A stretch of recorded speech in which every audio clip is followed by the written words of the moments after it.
tahapan statistik. Tahapan statistik itu ada 5. Yang pertama adalah collecting, ya, karena tanpa data kita nggak bisa apa-apa ya di statistik. Statistik sangat berhubungan erat dengan data. Ya, karena itu tahapan awalnya adalah kita ambil data, collecting. Kemudian tahapan kedua adalah mengorganizing. Jadi data yang sudah kita ambil dari lapangan secara langsung atau maupun tidak langsung ya, sekunder maupun primer, datanya itu kadang perlu kita atur dulu. Datanya itu kadang masih kotor. Jadi perlu kita organisasi terlebih dahulu. Setelah kita organisasi, barulah data tersebut siap kita analisis. Analisis di sini kita bisa pakai berbagai macam tool ya. Kita bisa analisis. Bisa kita pakai diagram, kita bisa lihat mainnya apa, kita bisa lihat uji hipotesis juga. Jadi banyak sekali tools yang bisa kita lakukan di analisis. Kemudian hasil analisis ini kita interpretasi. Kita ambil insight ya dari analisisnya. Kita tafsirkan hasil analisisnya, baru kemudian nanti kita presentasikan. Kita sajikan datanya. Gunanya apa presentasi? Gunanya adalah supaya orang awam itu mengerti tentang hal yang kita lakukan. Belum tentu orang awam itu mengerti ya apa hasil analisis yang kita lakukan. Nah, supaya lebih dimengerti oleh kebanyakan orang, kita bisa menyajikan data dalam bentuk yang lebih sederhana.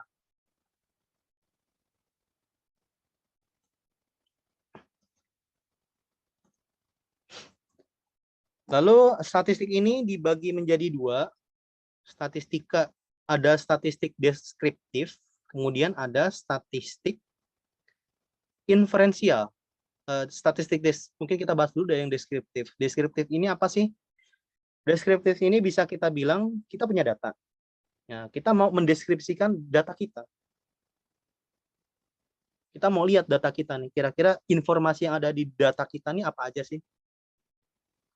Contohnya kita bisa ngitung mean-nya apa, mean-nya berapa, kita bisa ngitung mediannya berapa, rata-ratanya berapa, kita bisa hitung range-nya, variance, standar deviasi, dan lain-lain. Kemudian selain itu di statistik deskriptif ini kita juga bisa buat grafiknya. Bisa pakai grafik lingkaran, pie chart, kemudian bisa pakai grafik batang, grafik garis. Intinya adalah statistika deskriptif ini dia tujuannya untuk mengambil informasi dari data kita. Ibaratnya kalau bahasa IT-nya itu dia ngelihat metadatanya dari data yang kita punya. Kemudian sedangkan kalau inferensial ini dia kayak melakukan penarikan kesimpulan. Ada 2 sebenarnya di inferensial ini. Kita bisa melakukan estimasi sama kita bisa melakukan kesimpulan, menarik kesimpulan dari data yang sudah kita ambil.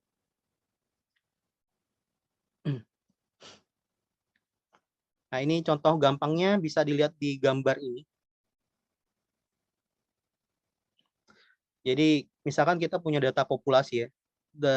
Sebenarnya di populasi ini termasuk istilah dalam statistik. Populasi itu bisa dibilang adalah objek penelitian kita.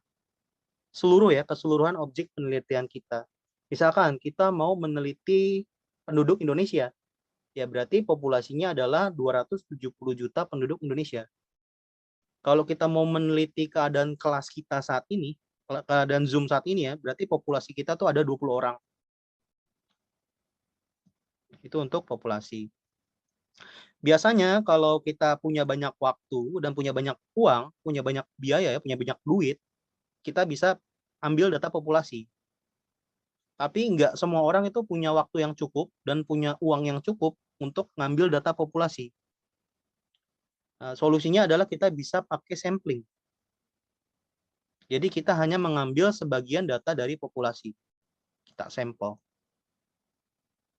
Misalkan dari 270 juta penduduk Indonesia, kita ambil 10 orang dari Sumatera Utara, 10 orang dari Jawa Barat, 10 orang dari Kalimantan, 10 orang dari Sulawesi, dan sebagainya. Deskriptif statistik, nah ini masih ada hubungannya dengan yang tadi. Deskriptif statistik adalah mencoba menggambarkan informasi dari sampel yang kita ambil. Misalkan dari kelas ini dari Zoom ini maksudnya, dari Zoom ini itu totalnya ada 20 orang, kita ambil 5 sampel. Nah, dari 5 sampel itu kita lihat laki-lakinya berapa, perempuannya berapa. Nah, rentang umurnya berapa bisa kita lihat juga. Kemudian bisa kita lihat juga rata-rata umurnya. Terus bisa kita hitung juga ya. Kira-kira yang namanya dari A itu berapa orang, yang namanya H itu berapa orang, yang namanya Y berapa orang. Bisa kita hitung seperti itu juga. Jadi itu adalah deskriptif statistik. Dia mencoba ya menggali informasi dari sampel yang kita ambil. Kemudian kalau inferential statistik adalah dia mencoba menarik kesimpulan ya. Menarik kesimpulan populasi atau melakukan estimasi terhadap populasi berdasarkan sampel. Kita punya sampel, sampelnya ini nanti kita analisis ya. Dari sampel ini akan menghasilkan kesimpulan biasanya. Kesimpulan atau estimasi. Yang mana kesimpulan dan estimasi ini bisa kita terapkan ke dalam populasi. Nah, ini catatannya ada di bawah nih. Statistik deskriptif menjelaskan gambaran dari sampel yang diperoleh. Sedangkan kalau statistik inferensial membantu kita mengestimasi kondisi populasi berdasarkan sampel. Jadi itu adalah bedanya statistik deskriptif sama statistik inferensial. Oke, selanjutnya kita akan coba bahas mengenai teknik-teknik sampling. Kemungkinan student juga butuh ya teknik sampling ini. Misalkan dia mau ngambil data dari kampusnya. Daripada dia ngambil data seluruh kampus, dia bisa menggunakan sampling. Atau ngambil contohnya kayak student di kelas saya. Student kelas saya itu dia ada data tentang bikin data tentang ikan. Kan nggak mungkin dia ambil data ikan di kolom semuanya. Di kolom pembiakan ya itu sangat nggak mungkin sih karena kolom pembiakan ada banyak sekali. Jadi dia melakukan sampling. Nanti teman-teman mungkin bisa menganjurkan kepada studentnya juga teknik-teknik samplingnya.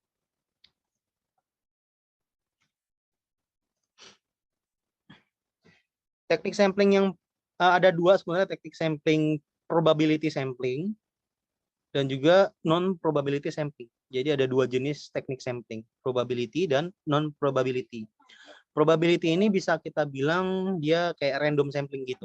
Dia sejenis dengan random sampling.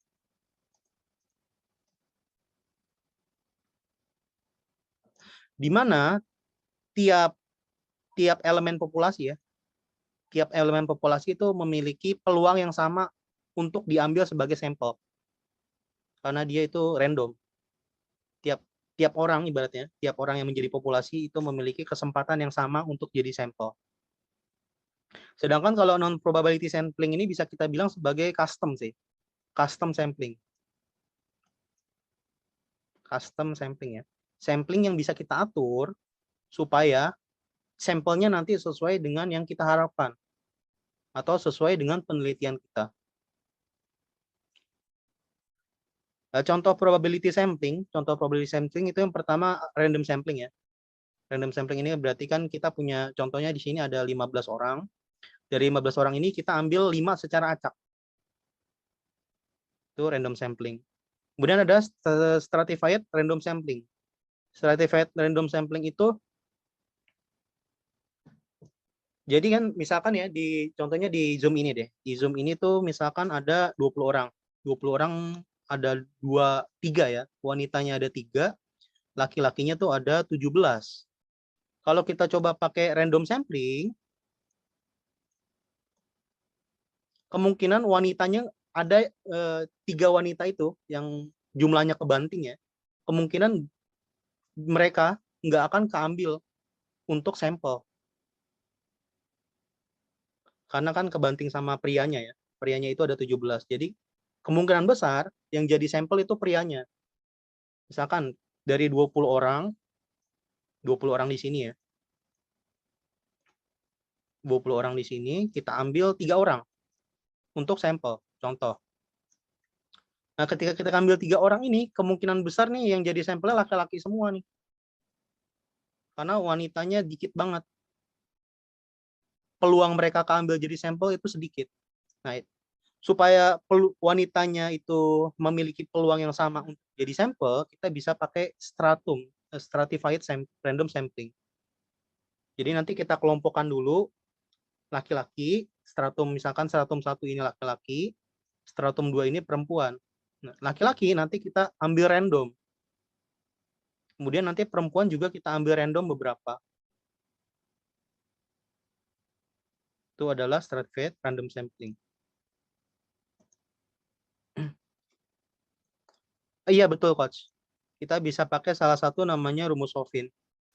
Itu salah satu banyaknya sampel ya. Tapi kita nggak sampai bahas sampai dalam coach. Kita hanya ngenalin doang rumusnya. Itu untuk stratified random sampling. Kemudian ada juga cluster random sampling. Cluster random sampling ini misalkan kita punya data populasi ya. Data populasinya itu ada di sini ada berapa nih? 6 kali 3, 18 ya. Di sini ada 18 orang. Nah, ada 18 orang itu kita bikin cluster dulu pertama. Contohnya di sini 18 orang kita bikin 6 cluster ya. Cluster 1, cluster 2, cluster 3, cluster 4, cluster 5, cluster 6. Baru kemudian nanti dari cluster-cluster ini kita ambil contohnya ya, 2 cluster secara random. Itu untuk cluster random sampling. Lalu ada juga systematic random sampling. Systematic random sampling ini bisa dibilang sampling yang menggunakan interval. Contohnya di sini ada 19 orang ya. 19 orang. Pertama kita ambil orang ketiga. Kita ambil orang random sih sebenarnya. Pertama kita ambil orang random ya. Kemudian setelah orang randomnya itu diambil, kita ambil 4 orang berikutnya. Jadi dia ada intervalnya. Kita ambil 4 orang berikutnya, kita ambil 4 orang berikutnya, kita ambil 4 orang berikutnya, dan kita ambil 4 orang berikutnya. Dia tetap diambil secara random, cuma ada intervalnya. Intervalnya ini bisa kita atur sesuai dengan kebutuhan.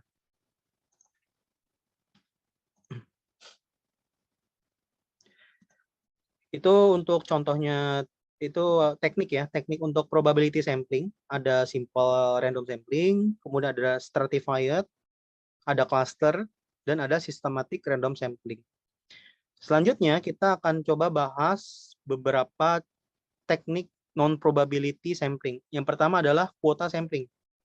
Kuota sampling ini bisa kita bilang sampling bersyarat sih. Jadi samplingnya bisa kita sesuaikan dengan kebutuhan kita. Misalkan kita lagi bikin suatu penelitian ya, kita butuh data laki-laki umurnya itu di atas 50.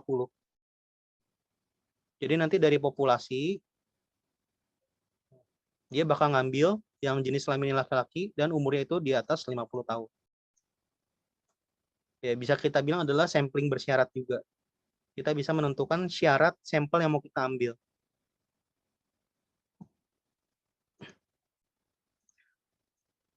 Kemudian ada juga yang kedua adalah snowball sampling. Snowball sampling ini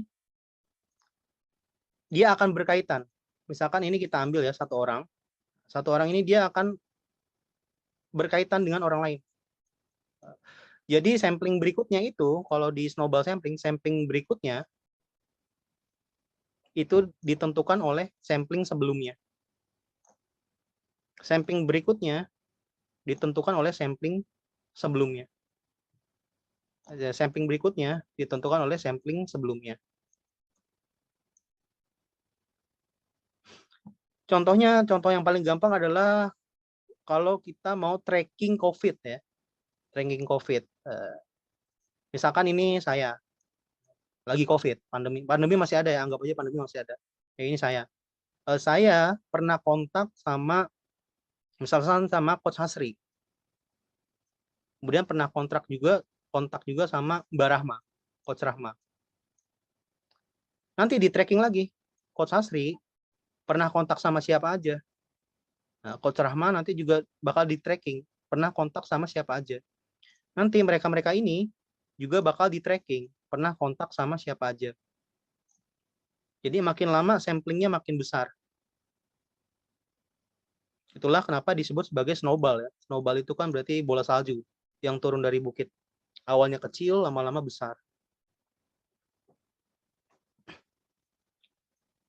Untuk snowball. Nah, ini kemudian kalau student ada yang nanya ya, kira-kira berapa sih coach sampel yang dibutuhkan itu?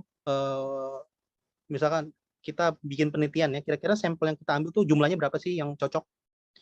Nih, ada tiga faktor. Kita bisa lihat dari populasinya. Populasinya itu populasi yang berhingga atau populasi yang unlimited, yang tidak berhingga. Kemudian populasinya itu homogen atau populasinya itu heterogen.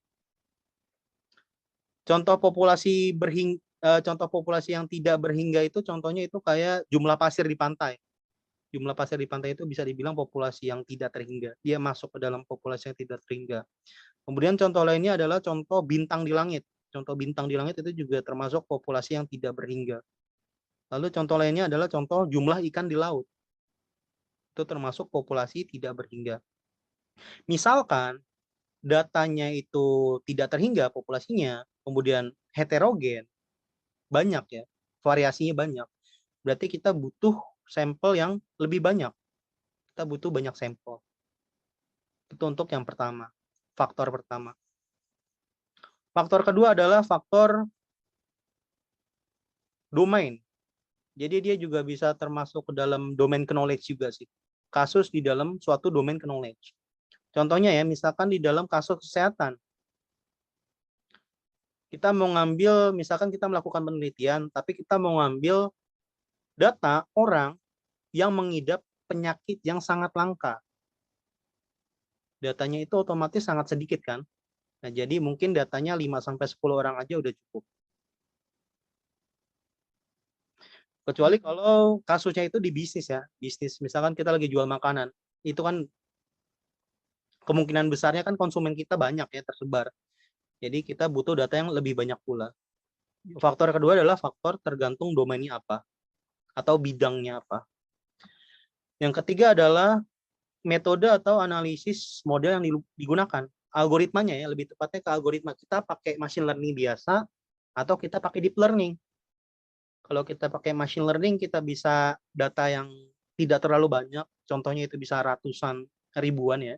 Sedangkan kalau kita pakai deep learning, kita butuh data yang lebih banyak. Misalkan bisa sampai ratusan ribu, sampai jutaan. Nah, tapi di sini ada catatan. Catatannya adalah kalau kita mau nentuin berdasarkan algoritma, itu belum ada teori pastinya.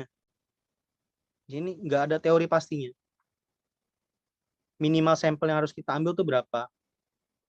Namun kalau kita coba menggunakan pendekatan statistik ya, nah itu kita bisa pakai rumus. Salah satu rumusnya adalah rumus yang tadi Coach Hasri sebut, rumus Lovin.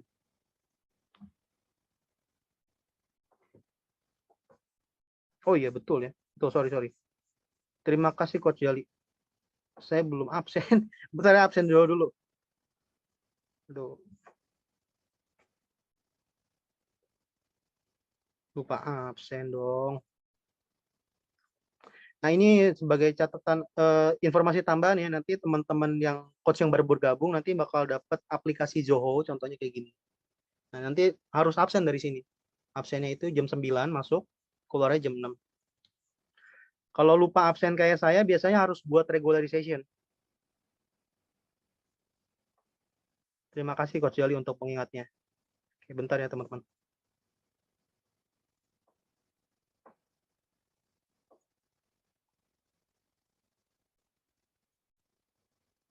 Sembilan sampai jam 6.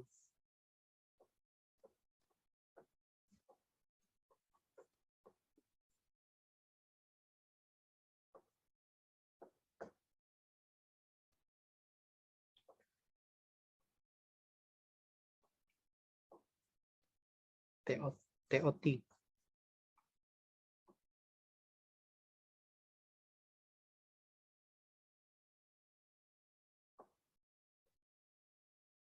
Oke, terima kasih.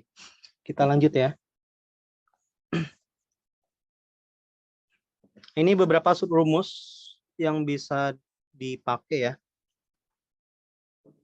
untuk menentukan berapa kira-kira sampel yang diambil, jumlah sampelnya. Yang pertama ada rumus Love-In. Ini formulanya. Kemudian ada rumus Clem-Shau. Dan yang terakhir ada rumus Cohen. Untuk rumus-rumus ini kita tidak akan membahas lebih dalam ke studinya juga. Jadi ibaratnya kita hanya mengenalkan rumus-rumusnya saja. Student bisa bebas pakai yang mana.